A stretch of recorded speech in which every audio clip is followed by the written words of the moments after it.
Digital payment ಕಡೆಗೆ ಜನ move ಆಗ್ತಾ ಇರೋದು. ಅದು ಡೆಬಿಟ್ ಕಾರ್ಡ್ ಇರ್ಬೋದು, ಈಗ ಪೇಟಿಎಮ್ ಯಾವುದೋ ಇರಬಹುದು, ಮತ್ತೊಂದಿರ್ಬೋದು, ಮಗದೊಂದಿರ್ಬೋದು.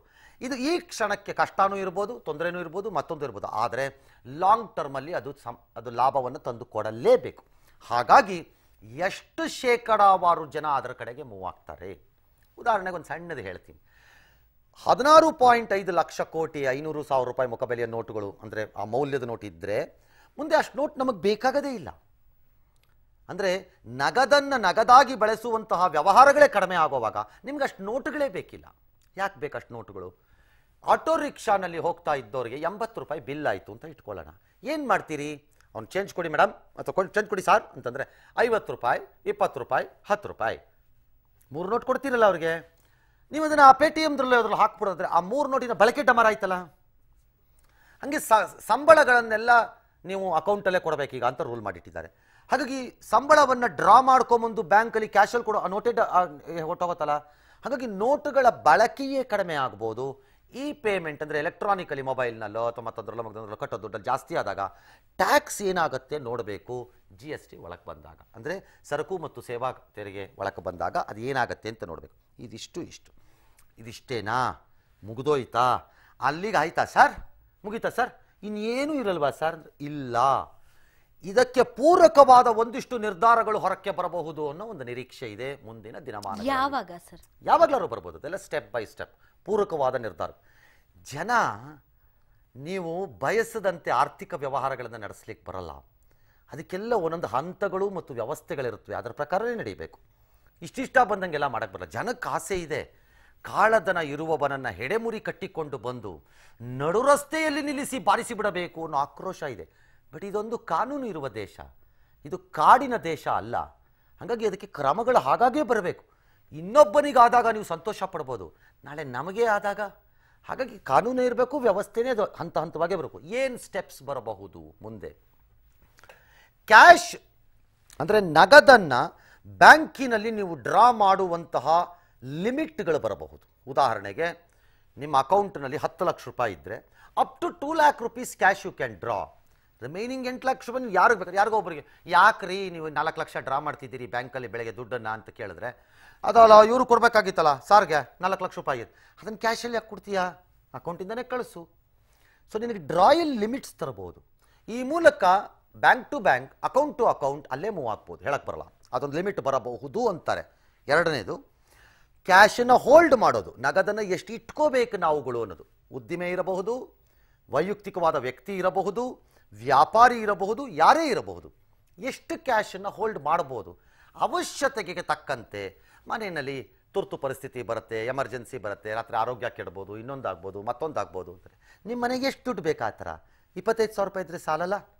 ಹೇಳಕ್ಕಾಗಲ್ಲ. ಯಾಕಾಗಲ್ಲ? ಉಳಿದಿದ್ದ ದುಡ್ಡು ಕಾರ್ಡಲ್ಲೇ ಇದೆಯಲ್ಲ, ATM ಅಲ್ಲೇ ಇರುತ್ತಲ್ಲ, ಬ್ಯಾಂಕಲ್ಲೇ ಇರುತ್ತಲ್ಲ, ಎಲ್ಲೂ ಹೋಗಲ್ವಲ್ಲ.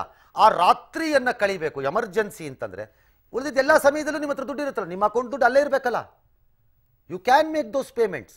ಹಾಗಾಗಿ ಪೇಮೆಂಟ್ಗಳನ್ನು ಮಾಡ್ತಾ ಬಂದಂಗೆ, ಅಂದರೆ ಕೊಡ್ತಾ ಬಂದಂಗೆ ಈ ಕ್ಯಾಶ್ ಹೋಲ್ಡಿಂಗ್ ನೆಸೆಸಿಟಿನೂ ಕಡಿಮೆ ಆಗ್ತಾ ಹೋಗುತ್ತೆ. ಈಗ ಅನ್ನಿಸ್ಬೋದು, ಯಾಕಂದರೆ ನಾವೆಲ್ಲ ಯೂಸ್ ಆಗಿಬಿಟ್ಟಿದ್ದೀವಿ 100 ವರ್ಷಗಳಿಂದ. ಎಲ್ಲವನ್ನು ನಗದಲ್ಲಿ ಮಾಡಿ ಮಾಡಿ ಮಾಡಿ ಮಾಡಿ ಮನಸ್ಥಿತಿ ಅದಕ್ಕೆ ಒಪ್ಪುಬಿಟ್ಟಿದೆ. ನಮಗದನ್ನು ಬದಲಾವಣೆ ಮಾಡ್ಕೊಳ್ಳೋಕೆ ಇಷ್ಟ ಇಲ್ಲ. ಮತ್ತು ಕ್ಯಾಶಲ್ಲಿ ಇದ್ದರೆ ನಾನು ಸೇಫು ಅನ್ನೋ ಒಂದು ತೀರ್ಮಾನಕ್ಕೆ ಬಂದುಬಿಟ್ಟಿದ್ದೀವಿ ನಾವು. That's not correct. ಆ್ಯಕ್ಚುಲಿ ಕ್ಯಾಶಲ್ಲಿದ್ದರೆ ಸೇಫು, ಕ್ಯಾಶಲ್ಲಿದ್ದರೆ ಡೇಂಜರು ಎಷ್ಟೋ ಸರಿ. ಹಾಗಾಗಿ ಕ್ಯಾಶ್ ಹೋಲ್ಡಿಂಗು ಅಂದರೆ ಯಾರು ಎಷ್ಟು ಇಟ್ಕೋಬೋದು, ಮಿಕ್ಕಿದನ್ನೆಲ್ಲ ಬ್ಯಾಂಕಲ್ಲಿ ಇಟ್ಕೋಬೋದು ಅಥವಾ ಕಾರ್ಡಲ್ಲಿ ಇಟ್ಕೊಳ್ಳಿ, ಡ್ರಾ ಮಾಡ್ಕೊಳ್ಳಿ. ಯಾರು ಬೇಡ ಅಂದವ್ರು ನಿಮ್ಮ ಕಾರ್ಡ್ಗಳು ನಾವು ಬಹಳಷ್ಟು ಜನರಿಗೆ ಚಲನ್ ತುಂಬಕ್ ಬರೋದಿಲ್ಲ. ಈ ತರ ಕಾರ್ಡಲ್ಲಿ ಏನಿದೆ ಚಲನ್ನು? ಅಲ್ಲ ಸರ್, ಅಂದ್ರೆ ನಾನು ಹೇಳೋದು ಮೊಬೈಲ್ ಬಳಕೆ ಮಾಡೋರು ಅಥವಾ ತುಂಬಾ ವಿದ್ಯಾವಂತರು ಕಾರ್ಡ್ಗಳನ್ನು ಯೂಸ್ ಮಾಡೋರು ಬಿಟ್ಟು ಯೋಚನೆ ಮಾಡಬೇಕು. ಈ ಕಾಗಕ್ಕ ಗುಬ್ಬಕ್ಕನ ಕಥೆನ ಅವ್ರು ಹೇಳ್ತಾರೆ ಅಂತ ನೀವು ಹೇಳಬೇಡಿ. ವೆಯ್ಟ್ ಸುಮ್ಮನೆ ಕತೆ ಹೇಳ್ತಾರೆ. ನಾನು ನಿಮಗೆ ಚಾಲೆಂಜ್ ಮಾಡಿ ಬೆಟ್ಸ್ ಕಟ್ಬಿಡ್ತೀನಿ ಬೇಕಾದರೆ.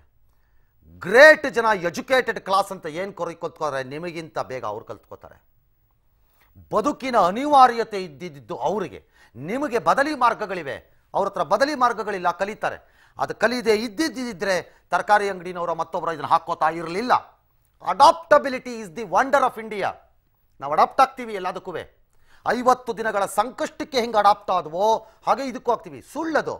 ಅವ್ರಿಗೆ ಬರೋದೇ ಇಲ್ಲ. ಅಲ್ಲ ಸರ್, ಬಹಳಷ್ಟು ಹಳ್ಳಿಗಳಲ್ಲಿ ATM ಮಷೀನೇ ಇಲ್ಲ. Why do you think my farmer, my villager is a fool ಅಂತ ನೀವು ಯಾಕೆ ಅನ್ಕೋತೀರಿ? Then why are you thinking? ಸದ್ಯದ ಪರಿಸ್ಥಿತಿಯನ್ನು ಯಾಕೆ ನೆಗ್ಲೆಕ್ಟ್ ಮಾಡ್ತಾ ಇದ್ದೀರಾ? ಯಾರು ನೆಗ್ಲೆಕ್ಟ್ ಮಾಡ್ತಾ ಇದ್ದೀವಿ? ಈಗ ರೈತರ ಸದ್ಯದ ಪರಿಸ್ಥಿತಿಯನ್ನ ಬಿಟ್ಟು ಇಲ್ಲ, ದಿನದ ಬಗ್ಗೆ ನಾವು ಮಾತಾಡ್ತಾ ನಾಳೆನೇ ಹಂಗೆ ಬರ್ಬೇಕು, ಹಂಗೆ ಬರ್ಬೇಕು. ಇವತ್ತಿನ ಪರಿಸ್ಥಿತಿ ನಿಲ್ಲಿಸ್ತೀರೇನು? This is how you want to die in this country? ಮಾತೆತ್ತಿದ್ರೆ ಭ್ರಷ್ಟಾಚಾರ, ಮಾತೆತ್ತಿದ್ರೆ ಕಾಸು ಹೊಡೆದು ಬಿಡ್ತಿದ್ದಾರೆ, ಮಾತೆತ್ತಿದ್ರೆ ದೊಡ್ಡವರು ಹೊಡಿತಿದ್ದಾರೆ. ಇಷ್ಟು ದಿನ ಮಾತಾಡ್ತಾ ಇದ್ವಲ್ಲ ನಾವೆಲ್ಲ. Don't you think we need a start? ಹೌದು ಸರ್, ಸ್ಟಾರ್ಟ್ ಆಗಲಿ. ಹಾಗಾದ್ರೆ ನೀವು ಸೌಲಭ್ಯಗಳನ್ನು ಒದಗಿಸಿ ಸ್ಟಾರ್ಟ್ ಆಗಿ. ಇನ್ನು ATM ಮಷೀನ್ಗಳೆಲ್ಲ ನೀವು ಕಾರ್ಡ್ ಇಟ್ಕೊಂಡು ಹೋಗಿ ಅಂದ್ರೆ. ಒಂದು ನಿಮಿಷ ಇರ್ರಿ ಮೇಡಮ್. 10 ವರ್ಷನೋ 13 ವರ್ಷದ ಹಿಂದೆನೋ ಒಬ್ಬ ದೊಡ್ಡ ವ್ಯಕ್ತಿ ATM ಮೆಷಿನ್ನು ದೇಶದಲ್ಲಿ 1000 ATM ಮೆಷಿನ್ ಇರಬೇಕು ಅಂತ ಹೇಳಿದಾಗ ಜೋಕ್ ಅಂದರು ಜನ. ಅದನ್ನು ನನಗೀಗಲೂ ಜ್ಞಾಪಕ ಇದೆ. KV ಕಾಮತ್, ICICI ಬ್ಯಾಂಕ್ನವರು ಜೋಕ್ ಅಂದರು ಜನ. ಅದನ್ನು ನಕ್ಬಿಟ್ರು, ಲೇವಡಿ ಯಾಕೆ ಚಪ್ಪಾಳೆ ಯಾಕೆ ತಟ್ಟಿದ್ರು. ಇವತ್ತು ಅನಿವಾರ್ಯತೆ ಸೃಷ್ಟಿಯಾಗಿದೆ. ಇದು ಅದೇ. ಎಲ್ಲಿಯವರೆಗೆ ಭಾರತದಲ್ಲಿ ಒಂದು ಸಣ್ಣ ಸಮಸ್ಯೆ, ಒಂದು ಸಣ್ಣ ಅವಶ್ಯಕತೆ ಮತ್ತು ಅನಿವಾರ್ಯತೆ ಬರಲು ನಾವು ಅದಕ್ಕೆ ಒಪ್ಪಲ್ಲ, ಇಲ್ಲರೂ ಒಕ್ಕೋತೀವಿ, ಸುಮ್ಮನೆ ಬಿಡ್ತೀವಿ, ನಾವು ಹಾಗೇ ಇರ್ತೀವಿ. ನಾಳೆ ಬೆಳಗ್ಗೆ ರೈತ ಇದನ್ನು ಬಳಸ್ತಾನೆ ಅಂತ ಹೇಳಿಲ್ಲ. That is how the system should start. ಎಲ್ಲೋ ಒಂದು ಕಡೆ ಸ್ಟಾರ್ಟ್ ಆಗಬೇಕು. ನೀವು ಅಂಡರ್ ಎಸ್ಟಿಮೇಟ್ ಮಾಡೋದನ್ನು ಮೊದಲು ನಿಲ್ಲಿಸಿ. ನಮ್ಮೂರಿನ ರೈತ, ನಮ್ಮೂರಲ್ಲಿರುವಂತಹ ಕಾರ್ಮಿಕ, ಅವನು ನಾಲಾಯಕ್ಕು, ಅವನು ಇದನ್ನು ಬಳಸಲಿಕ್ಕೆ ಬರದೇ ಇರೋನು, ಅವನು ಅವಿದ್ಯಾವಂತ ಅನ್ನೋ ಈ ಅಂಡರ್ ಎಸ್ಟಿಮೇಟ್ ಮಾಡಿ ಅವನಿಗೆ ಅವಮಾನ ಮಾಡೋದು ಫಸ್ಟ್ ಸ್ಟಾಪ್ ಮಾಡಿ. ಅದು ಅವಮಾನ ಅಲ್ಲ ಸರ್, ಅವರ ಸದ್ಯದ ಪರಿಸ್ಥಿತಿ. ಅವರ ಪರಿಸ್ಥಿತಿಯನ್ನು ನಾವು ಯಾಕೆ ನೆಗ್ಲೆಕ್ಟ್ ಮಾಡೋದು? You are mistaken. He will learn, he will learn. ಮಾಡಬಹುದು, ಬಟ್ ಸದ್ಯಕ್ಕಲ್ಲ. ಏನು ನಾಳೆ ಬೆಳಗ್ಗೆ ಮಾಡಬೇಕಾ? What do you want? ಎಲ್ಲರೂ ಅದನ್ನೇ ಮಾತಾಡ್ತಿದ್ದಾರೆ. ನಾಳೆ ಬೆಳಗ್ಗೆ ನೀವು ಕಾರ್ಡ್ ತಗೊಂಡ್ಬಿಡಿ, ಹೋಗ್ಬಿಡಿ, ಪೇಟಿಎಂ ಯೂಸ್ ಮಾಡಿ ಅಂತ. ಏನಾಯ್ತು ಈಗ?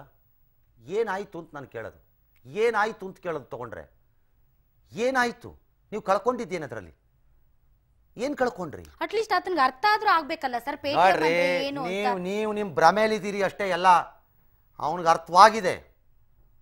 ಆ ಅನಿವಾರ್ಯತೆ ಸೃಷ್ಟಿ ಆದಾಗ ಅದಕ್ಕೆ ಅಡಾಪ್ಟ್ ಆಗೇ ಆಗ್ತಾರೆ. 3%, 4%, 2%, 5% ಜನ ಅಡಾಪ್ಟೇ ಆಗದೆ ಇರೋರು ಇರಬಹುದು. ಲಾರ್ಜರ್ 95% ಆದಾಗ 5% ಆಗದಿದ್ರೆ ಏನು ದೇಶ ಬಿದ್ದೋಗಲ್ಲ. ಇಲ್ಲಿ ಅಲ್ಟಿಮೇಟ್ಲಿ ಆಗಬೇಕು, ಆಗಲೇಬೇಕು. ಅದು ಬೇರೆ ದಾರಿ ಇಲ್ಲ ನಿಮಗೆ. ಇವತ್ತು ಸ್ಟಾರ್ಟ್ ಮಾಡಿರೋ ಯುದ್ಧ ಎಂಡ್ ಆಗಬೇಕು ಅನ್ನೋದಾದ್ರೆ. ಇಲ್ಲದಿದ್ದರೆ ಸ್ಟಾಪ್ ಟಾಕಿಂಗ್ ರಬ್ಬಿಶಿನ ಮೇಲೆ. ದುಡ್ಡನ್ನು ಹೊಡಿತಾರೆ, ದುಡ್ಡನ್ನು ತಿಂತಾರೆ, ದುಡ್ಡು ಹಂಗೆ ಮಾಡ್ತಾರೆ, ಕಾಳದನ ಹಿಂಗಾಗತ್ತೆ, ಕಾಳದನ ಹಂಗಾಗತ್ತೆ, ದುಡ್ಡಲ್ಲಿ ಹೊಡೆದ್ಬಿಟ್ಟು ಅಲ್ಲಿ ಹೊಡೆದು ನಿಲ್ಲಿಸಿ, ಸಾಯಿರಿ. ಹೀಗೇನೆ ಹಾಗಾರೆ ಮಾತಾಡ್ತಾನೆ ಇರಿ, ಭಾಷಣ ಮಾಡ್ಕೊಳ್ಳೋಣ. Why are we doing this? ನಾನು ಪದೇ ಪದೇ ಭಾಳ ಮೀಡಿಯಾನಲ್ಲಿ ಇದನ್ನು ನೋಡ್ತಾ ಇದ್ದೀನಿ. ಬಡವರಿಗೆಲ್ಲ ಅರ್ಥವಾಗುತ್ತೆ. ಯಾರು ನಿನ್ಗೆ ಹೇಳಿದ ಅರ್ಥವಾಗಲ್ಲ ಅಂತ? ಈ ದೇಶದಲ್ಲಿ ಅನಕ್ಷರಸ್ಥ ಹೆಬ್ಬೆಟ್ಟು ಒತ್ತು ಅಂತ ಅವನಿಗೆ ಯಾರನ್ನ ಆಯ್ಕೆ ಮಾಡಬೇಕು ವೋಟ್ ಹಾಕೋ ದಿನ ಅನ್ನೋದು ಅವನಿಗೆ ಜ್ಞಾನ ಇದೆ ಅನ್ನೋದಿದ್ರೆ, you think is not going to learn this? Ramakrishna Hegde ಅವ್ರನ್ನ ಲೋಕಸಭೆಯಲ್ಲಿ ಸೋಲಿಸ್ತೀನಿ, ವಿಧಾನಸಭೆಗೆ ಕಲಿಸ್ತೀನಿ ಅನ್ನೋಂತಹ ಪ್ರಚಂಡ ಬುದ್ಧಿಮತ್ತೆ ಏನಿಟ್ಕೊಂಡಿರೋ ಈ ದೇಶದ ಮತದಾರನಿಗೆ, ರಾಜ್ಯದಲ್ಲಿ ನಮ್ಮ ರಾಜ್ಯಕ್ಕೆ ಕೇಳಿದರೆ, you think he will not learn this? 60% ಅಷ್ಟು ಯುವಕರು ಇರಬಹುದಾದ ಈ ದೇಶದಲ್ಲಿ ಯು ಥಿಂಕ್ ನಮ್ಮ ಯುವಕರು ವೇಸ್ಟ್ ಬಾಡಿಗಳು ಅಂದ್ಕೊಂಡಿದ್ದೀರಿ? ಏನವ್ರು ಕಲಿಯೋಕ್ಕಾಗಲ್ಲ ಅಂದ್ಕೊಂಡು? Why do you people think ಅವನು ಕಲಿಯೋಕ್ಕಾಗಲ್ಲ ಅಂತ? ಅದನ್ನು ಟೆಸ್ಟೇ ಮಾಡದೆ ಹೆಂಗೆ ತೀರ್ಮಾನಕ್ಕೆ ಬರ್ತೀರಿ ನೀವು ಅವ್ನು ಕಲಿಯಲ್ಲ ಅಂತ? ಪರೀಕ್ಷೆ ಕೊಟ್ಟು ಬರೆದ್ರೇ ಫೇಲ್ ಪಾಸ್ ಆಗಿ ಗೊತ್ತಾಗಬೇಕು. ಹೆಂಗೆ ಕಡಿತೀರಿ? That is how it should be. ಆದರೆ ಇದರೊಳಗೆ ಬಂದಿರುವ ಸಂಕಟಗಳು ನೀವು ಹೇಳ್ತಾ ಇದ್ದೀರಲ್ಲ, ಇದನ್ನು ಈಸ್ ಔಟ್ ಮಾಡೋಕ್ಕೆ ಬೇಕಾದ ಕ್ರಮಗಳನ್ನು ನಾಳೆಯಿಂದ ಏನು ತಗೋತಾರೆ ಅಂತ ನನಗೆ ಕೆಟ್ಟ ಕುತೂಹಲ ಕಾಯ್ತಾ ಇರೋದು. ಅಲ್ಲಿ ನಾನು ಕಾಯ್ತಾ ಕೂತಿದ್ದೀನಿ. ಒಬ್ಬ ವಿದ್ಯಾರ್ಥಿಯಾಗಿ ನಾನು ಕಾಯ್ತಾ ಇದ್ದೀನಿ. ಎಲ್ಲದರ ಮಧ್ಯೆ ಬಂದಿರುವ ಸಂಕಟಗಳನ್ನು ಬಗೆಹರಿಸೋದಕ್ಕೆ ಮುಲಾಮು ರೀತಿಗಳಲ್ಲಿ ಯಾವ ಯಾವ ಕ್ರಮಗಳು ಬರಬಹುದು ಈ ಅಪ್ಪನ ಬಾಯಿಂದ, ಈ ಅಪ್ಪನ ಕ್ರಮದಿಂದ ಅನ್ನೋದನ್ನು ಕಾಯ್ತಾ ಕೂತಿದ್ದೀನಿ ನಾನು. That is what. ಅದಕ್ಕೆ ನಾನು 50 ದಿನ ತಡ್ಕೊಂಡಿರೋದು. ನಾನು ಅಂದರೆ ನಾನಲ್ಲ, ನಾನು ಹೇಳ್ತಿರೋದು ಜನಕ್ಕೆ ಆ ನಿರೀಕ್ಷೆ ಮತ್ತು ರಿಪೇರಿಯ ಆಸೆನೇ ಇಲ್ಲದೆ ಹೋಗ್ಬಿಟ್ರೆ ಹೆಂಗೆ ಸಾಧ್ಯ? ನನಗೆ ಸಾವಿರಾರು ಜನ ಹೇಳ್ತಾರಪ್ಪ ಫೋನಲ್ಲಿ ಈ ಮಾತನ್ನು. ಬಡವರಿಗೆ ಗೊತ್ತಾಗುವುದಕ್ಕೆ, ಶ್ರಮಿಕ ವರ್ಗದವನಿಗೆ ಗೊತ್ತಾಗುತ್ತೆ. Who told you he is a fool? You are a fool ಅಷ್ಟೇ. ಡೋಂಟ್ ಥಿಂಕ್ ಪಟ್ಟಣದಲ್ಲಿ ಪ್ಯಾಂಟು ಶರ್ಟು ಹಾಕ್ಕೊಂಡು ಬಂದ್ಬಿಟ್ಟ ತಕ್ಷಣ ನೀವು ಬುದ್ಧಿವಂತರು ಅನ್ಕೋಬೇಡಿ. ಅವನು ಪಂಚೆ ಕಟ್ಕೊಂಡು ಚಡ್ಡಿ ಹಾಕ್ಕೊಂಡು ಹೋದ ಅಂದ ತಕ್ಷಣ ಅವನನ್ನು ಪೆದ್ದ ಅನ್ಕೋಬೇಡಿ. ಅವನು ಗೊತ್ತಿದೆ, ಅವನಿಗೆ ಜೀವನ ನಡೆಸೋವಾಗ ನಾನು ಹೆಂಗೆ ಕಲ್ತ್ಕೋಬೇಕು ಯಾವುದನ್ನ ಅಂತ ಕಲ್ತಾರೆ. ಟ್ರ್ಯಾಕ್ಟರ್ ಓಡಿಸೋದನ್ನ 60 ವರ್ಷದ ಹಿಂದೆ ರೈತರು ಕಲ್ತ್ಕೋಬೋದು ಅಂದ್ಕೊಂಡಿದ್ರೇನು? ಅಗ್ರಿಕಲ್ಚರಲ್ ಇಂಪ್ಲಿಮೆಂಟ್ಸನ್ನು ಯೂಸ್ ಮಾಡ್ಬೋದು ಅನ್ನೋದನ್ನ ನೀವು ಅಂದ್ಕೊಂಡಿದ್ರೇನು? ಹನಿ ನೀರಾವರಿಗೆ ಅವನು ಅಳವಡಿಸ್ಕೊತಾನೆ ಅಂತ ನೀವು ಎಕ್ಸ್ಪೆಕ್ಟ್ ಮಾಡಿದ್ರೇನು? ಮಾಡಲಿಲ್ಲ. Over a period of time necessity ಬಂದಾಗ has he not done it? He has done it. Why do we not? ನಮ್ಗೆ ಆ ಕಾನ್ಫಿಡೆನ್ಸ್ ಬೇಕು ನಮ್ಮ ಜನರ ವಿಚಾರದಲ್ಲಿ. ನಮಗೆ ಕಾನ್ಫಿಡೆನ್ಸ್, ಅವ್ನು ಪೆದ್ದ, ಅವ್ನು ಮಾಡಲ್ಲ. ಸ್ಕೂಲಲ್ಲಿ ಮಕ್ಕಳು ಮಾಡ್ದಂಗೆ, ಟೀಚರ್ಗಳು ಮಾಡ್ದಂಗೆ, ಕೆಲವು ಟೀಚರ್ಗಳು ಒಂದು ಕ್ಲಾಸಲ್ಲಿ 40 ಮಕ್ಕಳಿದ್ರೆ ಆ 6 ಮಕ್ಕಳು ಅವು ಪೆದ್ದು ಬಿಡಿ, ಅವು ಬೇಡ ಬಿಡಿ, ಈ 34 ಜನಕ್ಕೆ ಪಾಠ ಮಾಡೋಣ ಸಾಕು. 6 ಮಕ್ಕಳನ್ನ ರಿಪೇರಿ ಮಾಡೋದು ಯಾವತ್ತು ನೀವು?